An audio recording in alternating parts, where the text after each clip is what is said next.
Артур Конан Дойл. Судьба Эванджелины.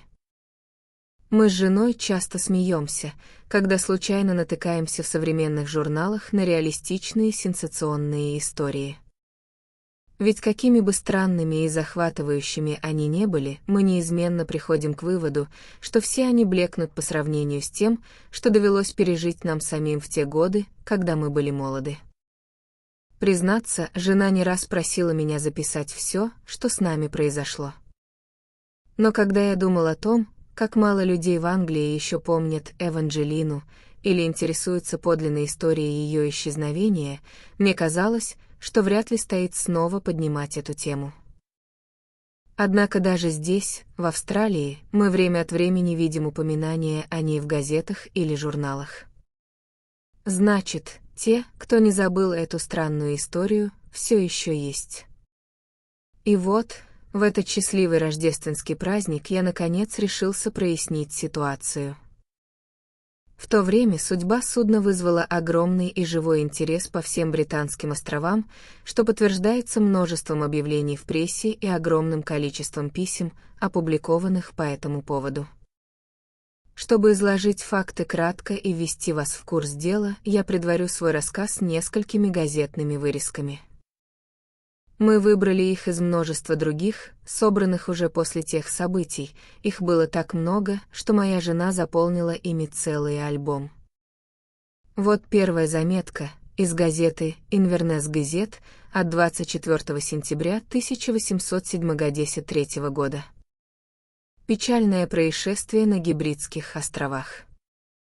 Вызывает глубокое опасение трагический случай, приведший, судя по всему, к гибели людей. Он произошел на Ардвоу, это небольшой необитаемый остров, расположенный примерно в 40 милях к северо-западу от острова Харрис и примерно на половине этого расстояния к югу от островов Фланнан. По всей видимости, яхта под названием «Эванджелина», принадлежащая мистеру Скоулфилду-младшему, сыну известного банкира из фирмы Скоулфилд, Дэвис и компания, зашла туда на стоянку. Пассажиры вместе с двумя матросами, составлявшими экипаж, разбили на пляже 2 палатки, где и прожили лагерем 2-3 дня.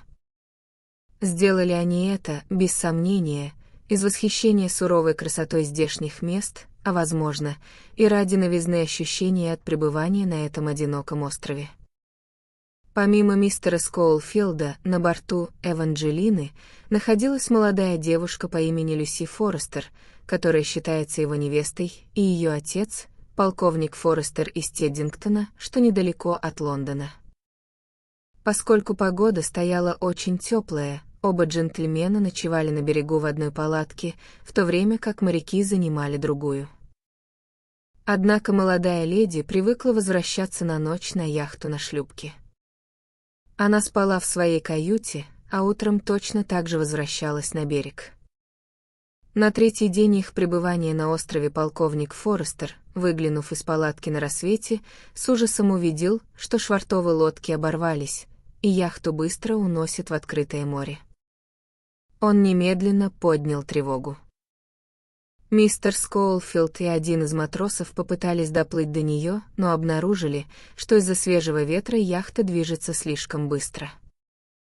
К тому же один из парусов был свернут настолько неумело, что поймал ветер, обеспечив судну ход, и догнать его вплавь стало невозможно. В последний раз, когда яхту видели, она дрейфовала в направлении на запад-юго-запад с несчастной молодой леди на борту. В довершение бедствия прошло целых 3 дня, прежде чем оставшиеся на острове смогли связаться с проходившим мимо рыболовным судном и сообщить о случившемся. И после этого погода была настолько бурной, что надежды на спасение пропавшей яхты почти не осталось.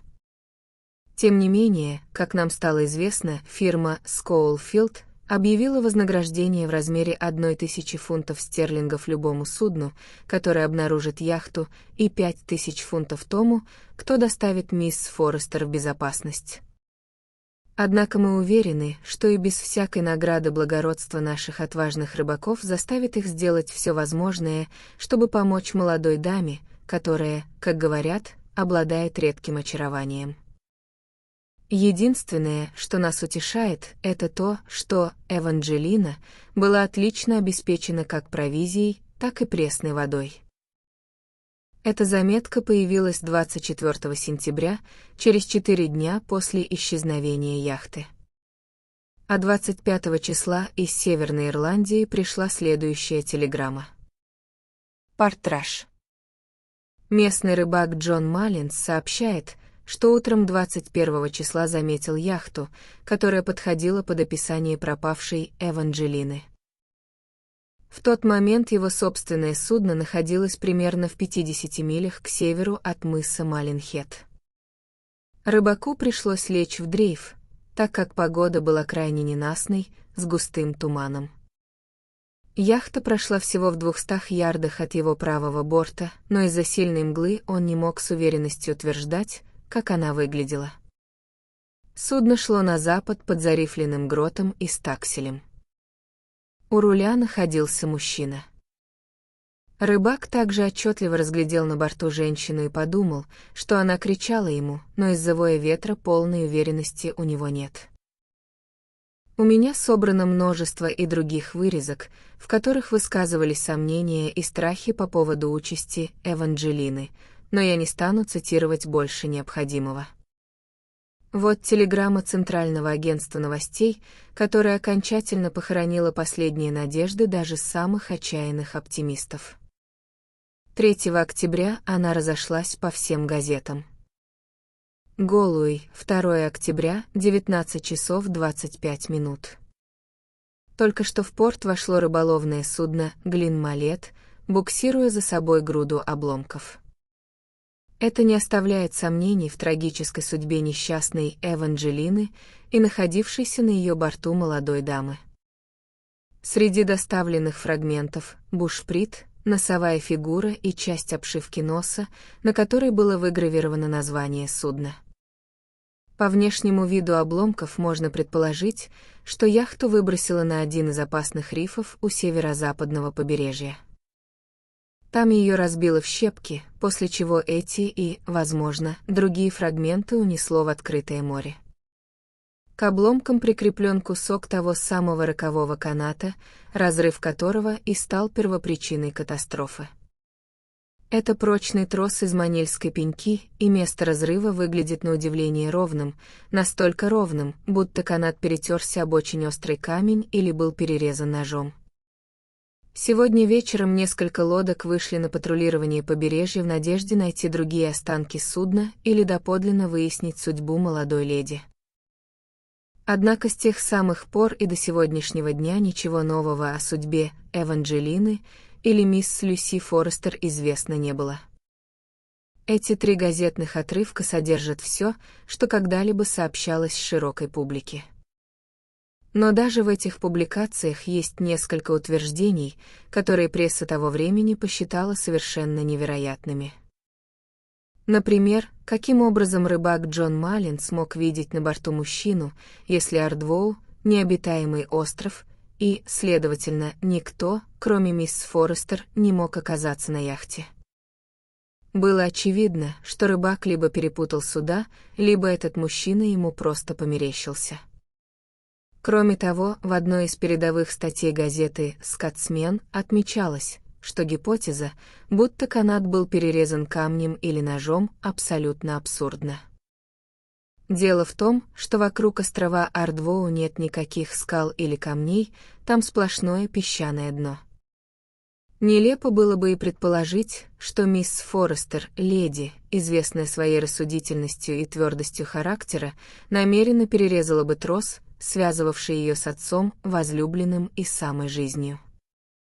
Было бы крайне полезно, резюмировал автор статьи в «Скотсмен», если бы те, кто высказывает мнение по подобным поводам, учитывали простые правила анализа улик, сформулированные Агюстом Дюпеном. «Исключите все невозможное», замечает он в одном из бессмертных рассказов Эдгара По, и то, что останется, каким бы невероятным оно ни казалось, должно быть правдой. А поскольку невозможно, чтобы трос перерезал камень, невозможно, чтобы его перерезала молодая леди, и вдвойне невозможно, чтобы это сделал кто-то третий, значит, канат лопнул сам по себе из-за какого-то скрытого дефекта волокна или из-за полученных ранее повреждений, которые вовремя не заметили.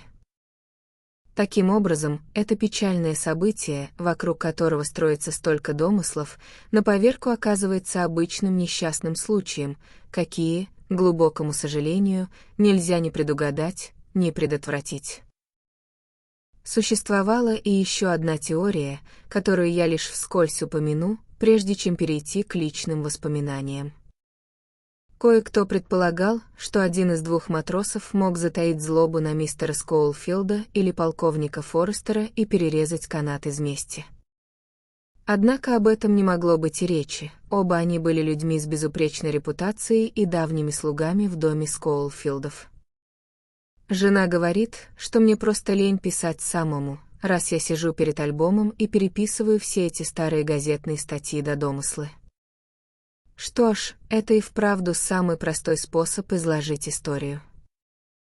Но теперь я решительно отложу их в сторону и расскажу вам своими собственными словами, настолько кратко, насколько смогу, как все было на самом деле. Меня зовут Джон Винсент Гибс, я сын Натаниэля Гибса, в прошлом капитана одного из вестинских полков. Мой отец был очень красивым мужчиной и сумел завоевать сердце мисс Ли Бланш, наследницы богатой сахарной плантации в Демераре. Благодаря этому браку отец стал весьма состоятельным человеком, оставив военную службу, посвятил себя жизни плантатора. Я родился в первый же год их супружества, но моя мать так больше и не поднялась с постели, а отец был настолько сокрушен этой утратой, что зачах от горя и через несколько месяцев сошел вслед за ней в могилу. Таким образом, я не знал ни отца, ни матери. Боюсь, что отсутствие родительского руководства, а возможно, и то, что я родился в тропиках, сделало меня довольно упрямым и порывистым человеком. Как только я достиг совершеннолетия и стал сам себе хозяином, я продал поместье и вложил деньги в государственные облигации так, чтобы обеспечить себе пожизненный доход в размере 1500 фунтов стерлингов в год. После этого я уехал в Европу и долгое время вел своеобразную богемную жизнь, переезжая из одного университета в другой и урывками изучая лишь те предметы, которые меня интересовали. В Гейдельберге я провел целый год, занимаясь химией и метафизикой, а вернувшись в Лондон, впервые окунулся в светскую жизнь. В то время мне было 24 года. Я был темноволосым, темноглазым, смуглым, обладал поверхностными знаниями обо всем на свете и ни в чем не преуспел по-настоящему. Именно тогда, во время лондонского сезона, я впервые увидел Люси Форестер. Как мне описать ее, чтобы передать хотя бы самое слабое представление о ее красоте? На мой взгляд, ни одна женщина в мире никогда не была и не могла быть столь прекрасна. Ее лицо, голос, фигура, каждое движение и поступок — все это составляло редкое, гармоничное целое. Достаточно сказать, что я полюбил ее в тот же вечер, как увидел, и день за днем это чувство росло и крепло, пока полностью не овладело всей моей душой. Поначалу мое сватовство продвигалось успешно. Я познакомился с ее отцом, пожилым военным, и стал частым гостем в их доме. Вскоре я понял, что главной чертой характера мисс Форестер была ее безграничная преданность отцу, и потому стремился завоевать ее расположение, проявляя к нему глубочайшее почтение и внимание. Мне также удалось увлечь ее разговорами на многие темы, и мы очень сблизились. Наконец я отважился заговорить с ней о любви и открыл ей страсть, которая меня сжигала. Должно быть, я говорил бурно и неистово, потому что она испугалась и отпрянула от меня. Однако в другой раз я вернулся к этому разговору с большим успехом. Тогда она призналась, что тоже любит меня, но твердо добавила, что она единственный ребенок в семье и ее долг — посвятить жизнь тому, чтобы скрасить преклонные годы отца. Ее личные чувства, сказала она, никогда не помешают ей исполнить этот долг. Но это было уже неважно. Признание в том, что я ей нужен, наполнило меня восторгом. В остальном же я был готов ждать. В этот период полковник благосклонно относился к моим ухаживаниям. Не сомневаюсь, что чьи-то сплетни преувеличили мое богатство и внушили ему ложные представления о моей значимости. Но однажды в разговоре я упомянул, какими средствами располагаю на самом деле. Я заметил, как изменилось его лицо, пока он слушал меня, и с этого мгновения его отношение ко мне переменилось. Так случилось, что примерно в то же время молодой Скоулфилд, сын богатого банкира, вернулся из Оксфорда и, встретив Люси, стал оказывать ей весьма недвусмысленные знаки внимания. Полковник Форестер тут же принялся всячески поощрять его ухаживание, а я получил от него короткую, сухую записку, в которой мне сообщалось, что было бы лучше прекратить мои визиты. Я все еще надеялся, что Люси не поддастся корыстным планам своего отца. Днями напролет я ходил по местам, где она обычно бывала, выискивая возможность поговорить с ней. Наконец, одним утром я встретил ее одну в Сент-Джеймсском парке. Она посмотрела мне прямо в лицо, и в ее глазах читалась глубокая нежность и грусть, но она собиралась пройти мимо, не проронив ни слова. Вся кровь словно хлынула мне в голову, и я схватил ее за запястье, чтобы удержать. «Значит, ты отказалась от меня?» — воскликнул я. «И для меня больше нет никакой надежды?» «Тише, Джек», — попросила она, потому что от волнения я повысил голос. «Я ведь предупреждала тебя, что так и будет. Такова воля моего отца, и я должна подчиниться ей, чего бы мне это ни стоило. Отпусти меня. Ты больше не должен меня удерживать. И надежды нет?» «Ты скоро забудешь меня», — ответила она. «Ты не должен больше обо мне думать. Ах, ты ничем не лучше его». В сердцах крикнул я. «Я вижу это по твоим глазам. Все из-за денег, из-за этих проклятых денег». Едва сорвавшись, эти слова заставили меня пожалеть о сказанном, но она уже сдержанно прошла дальше, и я остался один. Я сел на одну из парковых скамеек и опустил голову на руки. Я чувствовал себя оцепенелым и оглушенным. За последние 10 минут весь мир и все, что в нем было, безвозвратно изменилось для меня. Мимо проходили люди, они смеялись, шутили, о чем-то болтали. Мне казалось, что я наблюдаю за ними так, как мертвец мог бы наблюдать за живыми. Я не чувствовал ни малейшего сострадания к их мелким целям, их мелким радостям и мелким горестям. «Уберусь-ка я подальше от этого стада», — сказал я себе, поднимаясь со скамьи. Женщины лживы, мужчины глупы, и все вокруг мелочно и приземленно. Моя первая любовь, к несчастью, превратила меня в циника, порывистого и безрассудного, каким я тогда был, как это случалось до меня со многими другими. Многие месяцы я путешествовал, пытаясь с помощью смены мест и новых впечатлений прогнать воспоминания об этом прекрасном, но лживом лице.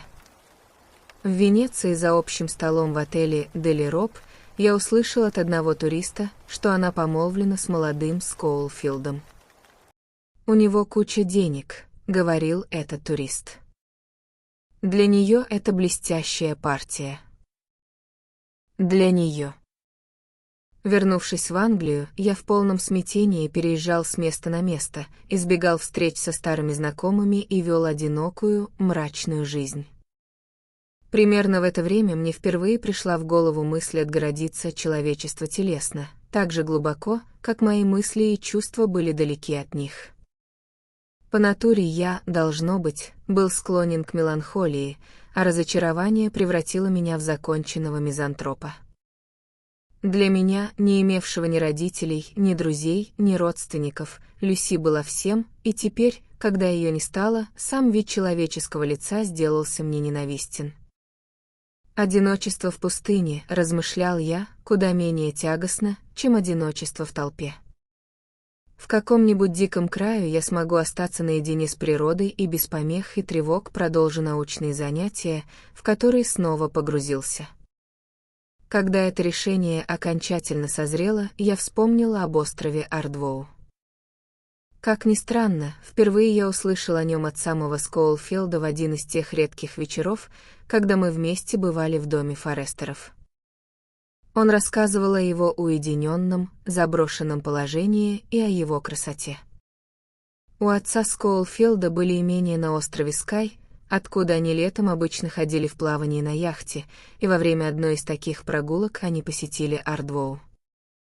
Он говорил, что частенько за весь год на остров не ступала ничья нога, поскольку там нет травы для овец и ничто не привлекает туда рыбаков.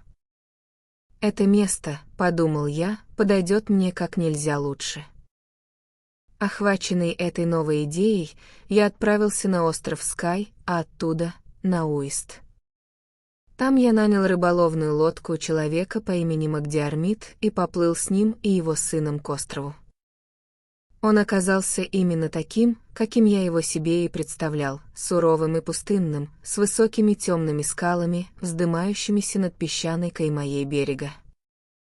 Магдиармид рассказал, что когда-то остров был известным перевалочным пунктом для контрабандистов.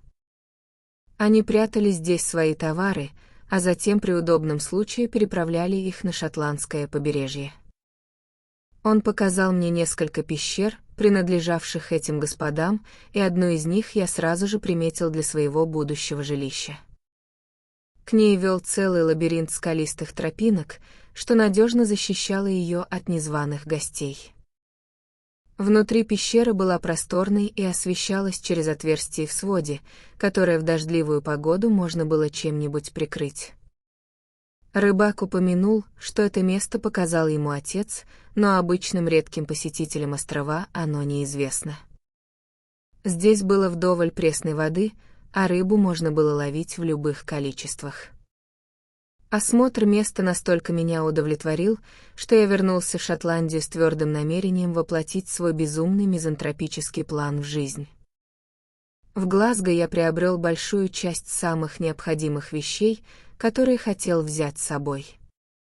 Среди них были спальный мешок, какой обычно используют в арктических морях, несколько математических и астрономических приборов, а также обширное и разнообразное собрание книг, включавшие почти все современные труды по химии и физике. Еще я взял двуствольное охотничье ружье, рыболовные снасти, лампы, свечи и масло. Позже, в Абине и Старновее, я купил 2 мешка картофеля, мешок муки, запас мясных консервов и небольшую печурку. Все эти вещи я переправил на лодке Магдиармида, предварительно взяв с него и его сына обещание хранить все в тайне, и, насколько мне известно, ни один из них этого слова не нарушил.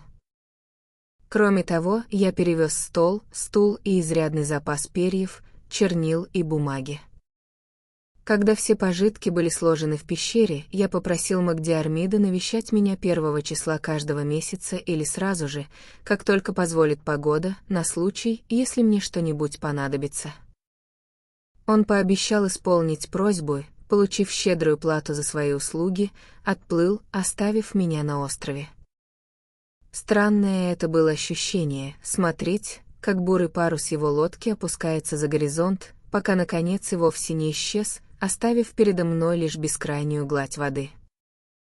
Эта лодка была последней нитью, связывавшей меня с человечеством.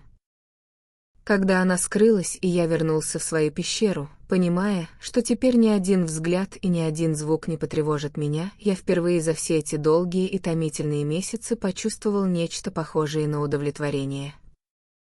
В печурке уже весело потрескивал огонь, топлива на острове было предостаточно, а длинную дымовую трубу я устроил так, что она выходила через верхнее отверстие в скале и уносила дым наружу. Я сварил картошки и плотно поужинал, после чего писал и читал до наступления темноты, а затем забрался в свой спальный мешок и крепко уснул. Я мог бы утомить читателей рассказами о своем существовании на этом острове, хотя мелкие подробности моего домашнего хозяйства, кажется, интересуют мою дорогую жену больше всего на свете, и за 10 лет она так и не исчерпала всех вопросов на эту тему.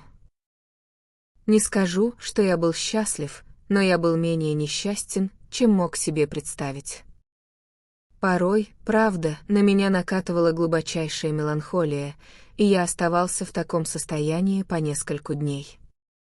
У меня не хватало сил даже на то, чтобы разжечь огонь или приготовить еду. В такие дни я бесцельно бродил по холмам и берегу, пока окончательно не валился от усталости. Однако после подобных приступов я становился, если не спокойным, то, по крайней мере, безучастным ко всему на какое-то время. Иногда я даже мог улыбнуться своей странной жизни отшельника и размышлял о том, узнает ли когда-нибудь о моем существовании лорд здешнего поместья, ведь остров наверняка кому-то принадлежал. И если узнает, выселит ли он меня с позором или потребует арендную плату за мою маленькую пещеру? Глава 2. Прошло 3 месяца. Об этом я знал по регулярным визитам почтенного рыбака, когда произошло событие, изменившее весь ход моей жизни и приведшее в конце концов к написанию этих строк. Весь день я провел на ногах, осматривая свое маленькое королевство, и, вернувшись около 4 часов, засел за «Начала политической экономии» Рикардо. Я как раз писал критический анализ этого труда. Я работал уже около 3 часов, и угасающий свет, дело было в сентябре, предупреждал меня, что пора заканчивать, как вдруг, к моему величайшему изумлению, я услышал человеческий голос. Робинзон Крузо, увидав след ноги на песке, вряд ли удивился больше моего. Первой моей мыслью было, что какие-то непредвиденные обстоятельства заставили Магдиармида приплыть раньше времени и что это он окликает меня. Однако секундное размышление подсказало, что голос, который я услышал, ничуть не походил на грубый гельский выговор рыбака. Пока я сидел с пером в руке, недоумевая и прислушиваясь, со стороны пляжа донесся раскат смеха. Беспричинное возмущение этим вторжением в мою частную жизнь овладело мной. Я выскочил из пещеры и заглянул за скалы, чтобы посмотреть, кто эти незваные гости.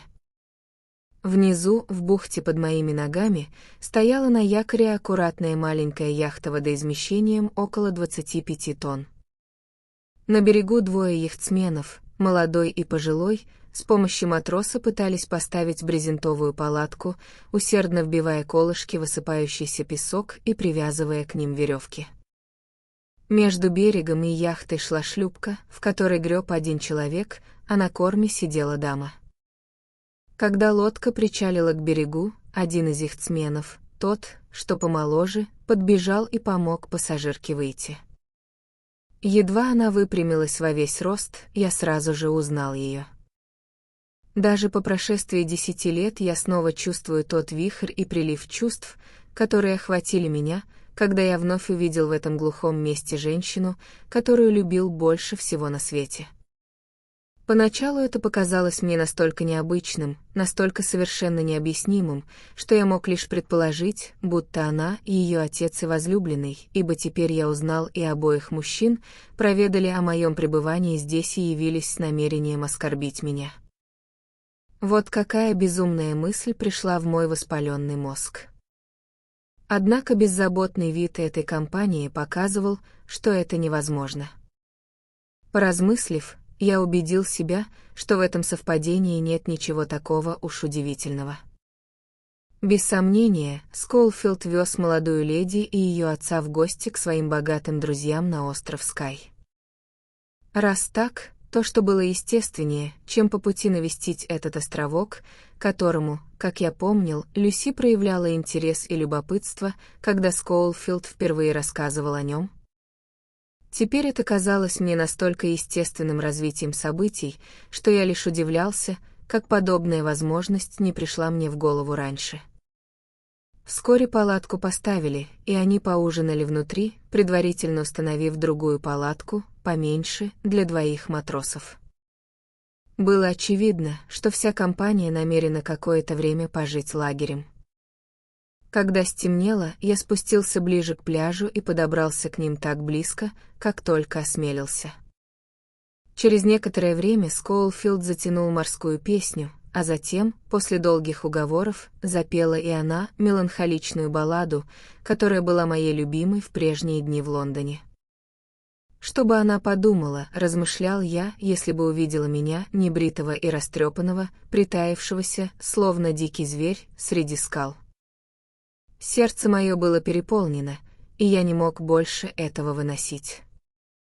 Я вернулся в свою одинокую пещеру с ощущением, будто все мои старые раны разорвались и закровоточили вновь. Около 10 часов вечера при свете луны я увидел, как она одна спустилась к берегу и погребла к яхте, где привязала шлюпку за кормой. Я помнил, что она всегда гордилась своим умением уверенно держаться на воде. Тогда я доподлинно понял, что она еще не замужем, и волна безумной радости и надежды поднялась в моей груди. Утром я видел, как она приплыла обратно, и вся компания вместе позавтракала в палатке. После этого они провели день, исследуя остров и собирая редкие ракушки, которые можно найти на пляже. В мою сторону они ни разу не направились, да и скалы, среди которых находилась моя пещера, были практически недоступны для любого, кто не знал крутой и запутанной тропинки. Я наблюдал за леди, бродившей по песку, и один раз она прошлась прямо под моей цитаделью.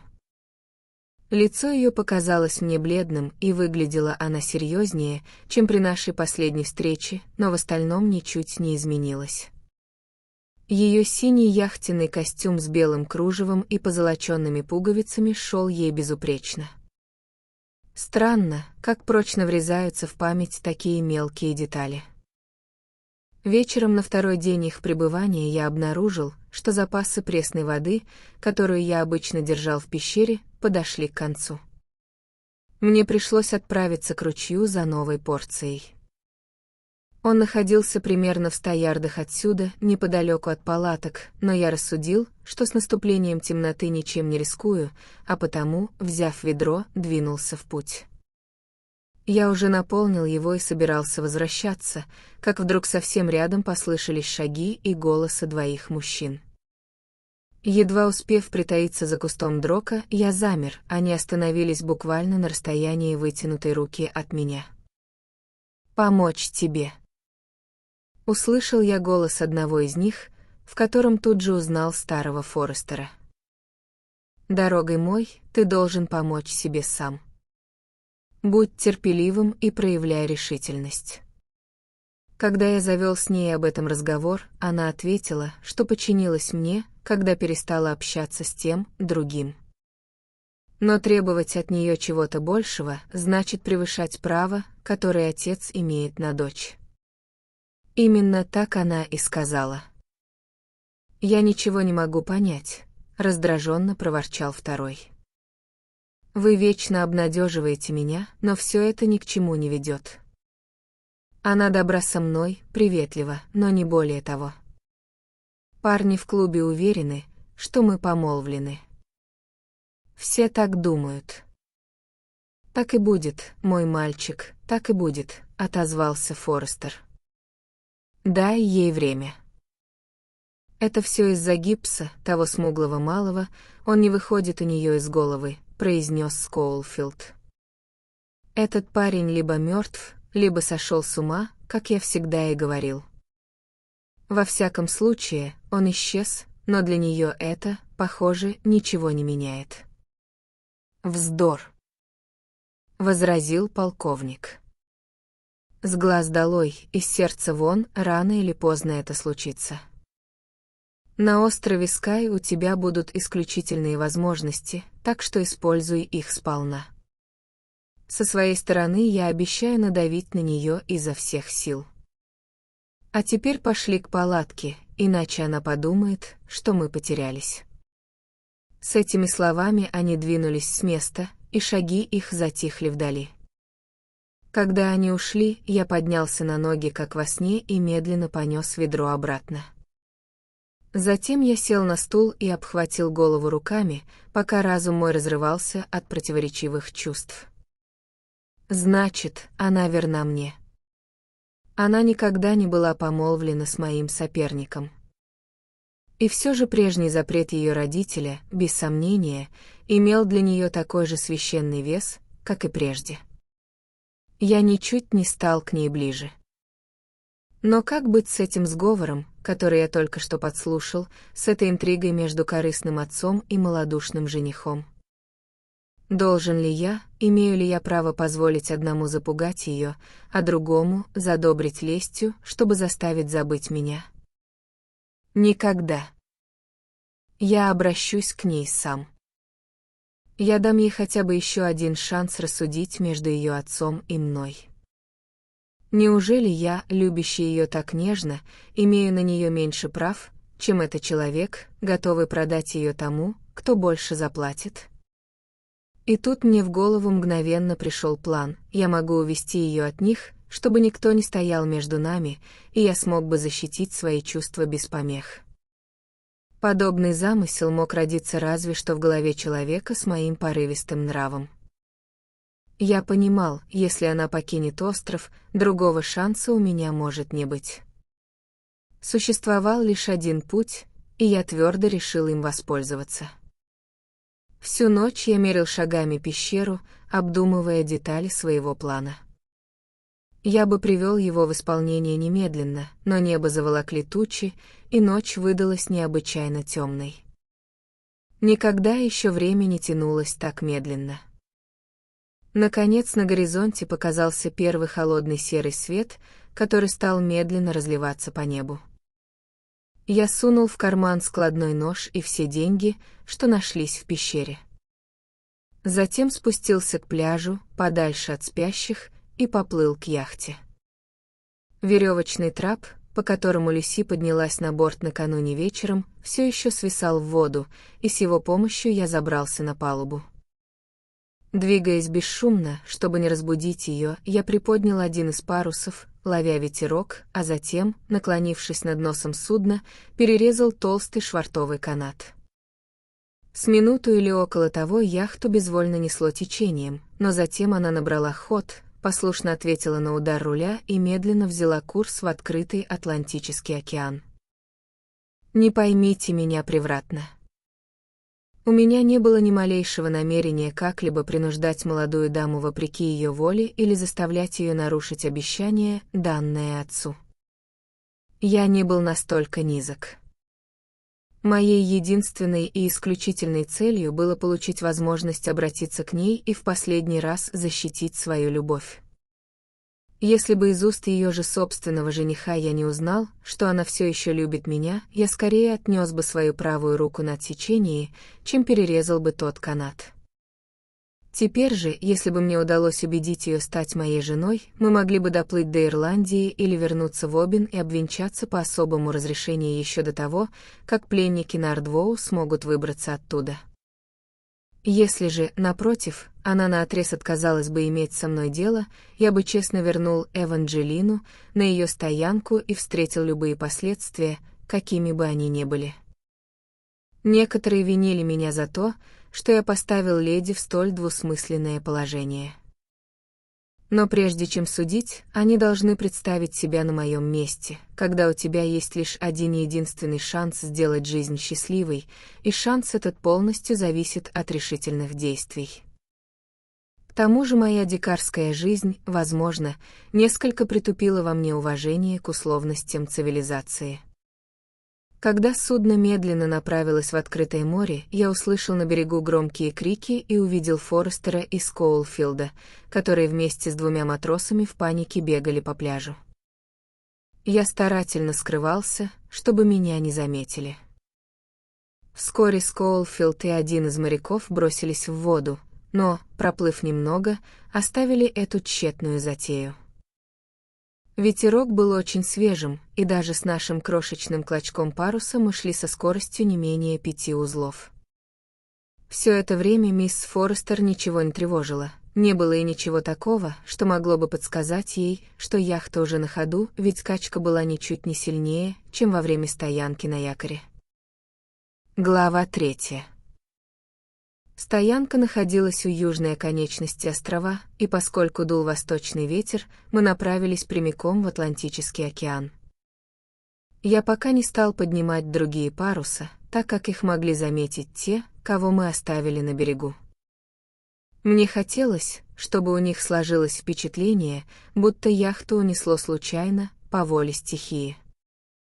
Тогда, если они найдут способ связаться с материком, они двинутся по ложному следу.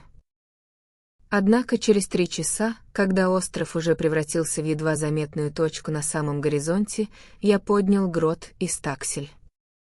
Я усердно тянул за фалы, когда из своей каюты вышла полностью одетая мисс Форестер и поднялась на палубу. Я никогда не забуду выражение крайнего изумления, которое появилось на ее прекрасном лице, едва она осознала, что находится в открытом море, да еще и со странным спутником.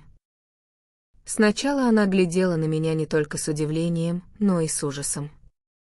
Без сомнения, с моими длинными темными волосами, бородой и в оборванной одежде я представлял собой не самое внушающее доверие зрелище. Однако стоило мне открыть рот и заговорить с ней, как она тотчас узнала меня и, кажется, мгновенно все поняла. «Мистер Гибс!» — воскликнула она. «Джек, что ты наделал? Ты увез меня с Ардвоу. Верни меня обратно. Что будет с моим бедным отцом?» «С ним все в порядке», — ответил я. «Сам-то он вряд ли так уж сильно печется о тебе и, думаю, вполне сможет какое-то время обойтись без твоего присутствия». Она помолчала, прислонившись к поручню сходного тамбура и пытаясь собраться с мыслями. «Я едва могу в это поверить», — произнесла она наконец. «Как ты здесь оказался и почему мы в море? Какова твоя цель, Джек? Что ты собираешься делать?» «Моя единственная цель вот в чем», — трепеща от волнения, произнес я и подошел к ней ближе. «Мне хотелось получить возможность поговорить с тобой наедине, без помех. От этого зависит все счастье моей жизни. Вот почему я увез тебя. Все, о чем я прошу, это ответить на 1 или 2 вопроса, и тогда я обещаю исполнить твою волю. Ты ответишь мне?» «Да», — сказала она, — «я отвечу». Она опустила глаза, словно избегая моего взгляда. «Ты любишь этого человека, Скоулфилда?» — спросил я. «Нет», — решительно ответила она. «Ты когда-нибудь выйдешь за него замуж?» «Нет», — снова последовал ответ. «А теперь, Люси», — взмолился я, — «заклинаю тебя, скажи правду без страха, ведь от нее зависит счастье нас обоих. Ты все еще любишь меня?» Она ничего не ответила, но подняла голову, и я прочитал ответ в ее глазах. Сердце мое переполнилось радостью. «Тогда, любимая моя», — воскликнул я, беря ее за руку, — «если ты любишь меня, а я люблю тебя, кто встанет между нами? Кто посмеет нас разлучить?» Она молчала, но даже не попыталась высвободиться из моих объятий. «И уж точно не твой отец», — продолжал я, — «у него нет над тобой ни власти, ни права. Ты прекрасно знаешь, появись завтра кто-то богаче Скоулфилда, он велел бы тебе улыбаться новому жениху, ни на миг не задумываясь о твоих чувствах. В таких обстоятельствах ты не обязана хранить ему верность и отдавать себя из одной лишь корысти человеку, которого в глубине души презираешь. Ты прав, Джек». «Я не обязана», — ответила она очень тихо, но очень твердо. «Мне жаль, что я ушла от тебя тогда, в Сент-Джеймсском парке. С тех пор я много раз горько об этом жалела. И все же, чего бы мне это ни стоило, я оставалась бы верна отцу, если бы он сам был честен со мной. Но он поступал иначе. Зная о моей неприязни к мистеру Скоулфилду, он постоянно сводил нас вместе, как и в этой прогулке на яхте, которая была мне противна с самого начала. «Джек», — продолжала она, поворачиваясь ко мне, — «ты оставался верен мне, несмотря ни на что. Если ты все еще любишь меня, то с этой самой минуты я твоя, полностью и навсегда. Я больше не отдам себя в их власть». И в это счастливое мгновение я был вознагражден за все долгие месяцы тоски и боли. Мы сидели часами, делясь мыслями и чувствами, переполнявшими нас с момента нашего последнего печального расставания. А лодка тем временем безвольно дрейфовала среди вздымающихся волн, и парусы хлопали пареем над нашими головами. Тогда я и рассказал ей, как приплыл к яхте и перерезал канат Эванджелины. «Но, Джек», — с улыбкой заметила она, — «ты же самый настоящий пират. Тебя ведь отдадут под суд за угон судна». «Пусть теперь делают все, что им угодно», — дерзко ответил я. «Угнав это судно, я обрел тебя». «Но что же мы будем делать дальше?» — спросила она. «Я возьму курс на север Ирландии», — сказал я. «Там я оставлю тебя под покровительством какой-нибудь порядочной женщины, пока мы не получим особое разрешение на брак и не сможем бросить вызов твоему отцу. А Эванджелину я отправлю обратно на Ардвоу или на остров Скай. Боюсь, поднимается сильный ветер. Ты ведь не испугаешься, дорогая?» «Рядом с тобой нет», — спокойно ответила она. Впрочем, перспектива перед нами открывалась отнюдь не обнадеживающая. Весь восточный горизонт заволокли огромные темные тучи, громоздившиеся друг на друга. Они отливали тем зловещим оттенком, который всегда предвещает жестокую бурю. Первые предупреждающие порывы уже со свистом обрушились на нас, креня наше маленькое судно так, что его планширь оказывался на одном уровне с водой. Вернуться к шотландскому побережью против ветра было невозможно, и единственным шансом на спасение оставалось бегство перед бурей. Я убрал топсель и летучий кливер, а также зарифсовал грот, после чего надежно привязал все незакрепленные вещи на случай, если нас захлестнет волной. Я хотел, чтобы Люси спустилась в свою каюту, но она наотрез отказалась оставлять меня и осталась рядом. День шел к концу, и налетавшие время от времени шквалы переросли в шторм, а шторм — в настоящую бурю. Ночь выдалась темной и унылой, а мы все мчались и мчались вглубь Атлантики. Эванджелина взлетала на волны, точно пробка, и мы почти не черпали воду бортом. Пару раз луна на несколько мгновений проглядывала сквозь сплошные гряды несущихся туч. Эти короткие промежутки света являли нам бескрайнюю пустыню черных, вздыбленных вод, простиравшуюся до самого горизонта. Мне удалось принести из каюты немного еды и воды, пока Люси удерживала руль, и мы разделили скудный ужин. Никакие мои уговоры не могли заставить ее покинуть меня ни на миг. С рассветом ветер, казалось, набрал еще большую силу, а исполинские волны были настолько высоки, что многие из них вздымались гораздо выше мачты. Мы с трудом пробивались вперед под зарифленным парусом, то взлетая на гребень, откуда перед нами и позади нас открывались две огромные водяные долины, то проваливаясь в ложбину между волнами, из которой, казалось, нам уже никогда не взобраться на зеленую стену впереди. По счислению пути я рассчитал, что нас унесло далеко от северного побережья Ирландии. Было бы безумием идти к незнакомому и опасному берегу в такую погоду, поэтому теперь я повернул еще на 2 румба к югу, чтобы нас не унесло слишком далеко от западного побережья на тот случай, если мы уже миновали мыс Малинхед. Утром Люси показалось, что она разглядела вдали очертания рыболовного судна, но ни один из нас не был в этом уверен, так как видимость стала совсем плохой. Должно быть, это была лодка того самого рыбака Маллинса, который, по всей видимости, разглядел нас гораздо лучше, чем мы его. Весь день, наш второй день в море, мы продолжали держать курс на юго-запад. Туман сгустился настолько, что с кормы мы едва могли различить конец бушприта. Наше маленькое судно проявило себя великолепно в штормовом море, и мы оба настолько свыклись со своим положением и так уверовали в надежность яхты, что больше не думали об опасности.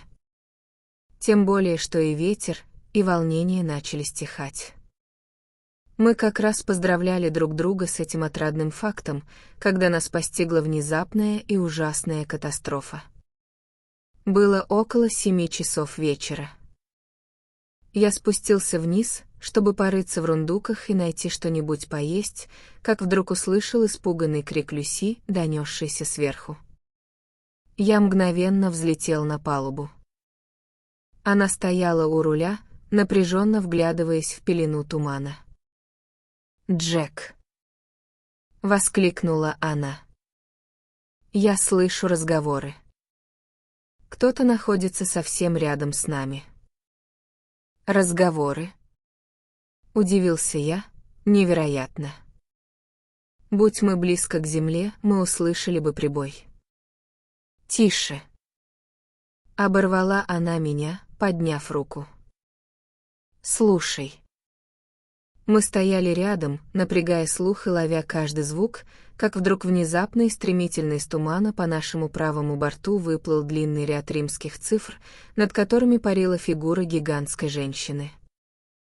Времени на размышления или сборы не оставалось. Темная громада выросла над нами, отняв у наших парусов ветер, и в следующее мгновение огромное судно выскочило из мглы, точно дикий зверь на свою добычу. Инстинктивно, едва завидев несущееся на нас чудовище, я сорвал один из спасательных кругов, висевших у руля, набросил его через голову Люсии, обхватив ее за талию, прыгнул вместе с ней в море. Что произошло после этого, рассказать трудно. В такие минуты теряется всякое представление о времени. Минуты ли то были или часы, но я плыл рядом с Люси, всячески подбадривая ее, уговаривая целиком довериться спасательному кругу и держаться на воде без лишних усилий. Она слушалась меня беспрекословно, как и подобает мужественной девушке. Каждый раз, взлетая на гребень волны, я тщетно оглядывался по сторонам в поисках нашего погубителя. Мы в один голос кричали о помощи, но ответом нам был лишь вой ветра. Я был крепким пловцом, но одежда тянула вниз, и силы мои начали постепенно иссякать.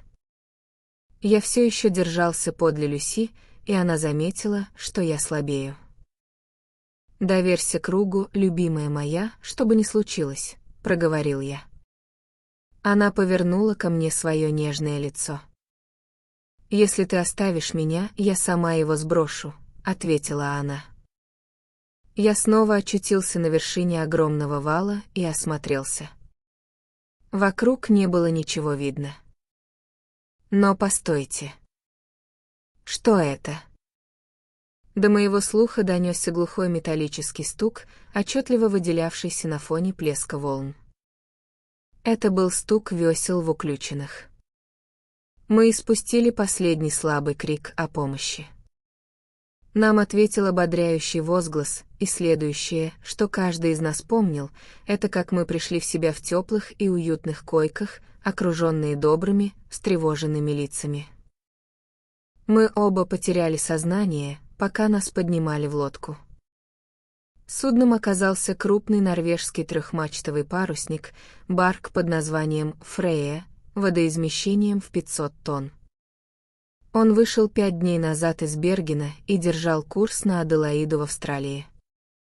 Доброта капитана Торбьорна и его команды к 2 несчастным, которых они выловили из Атлантического океана, превосходила все границы.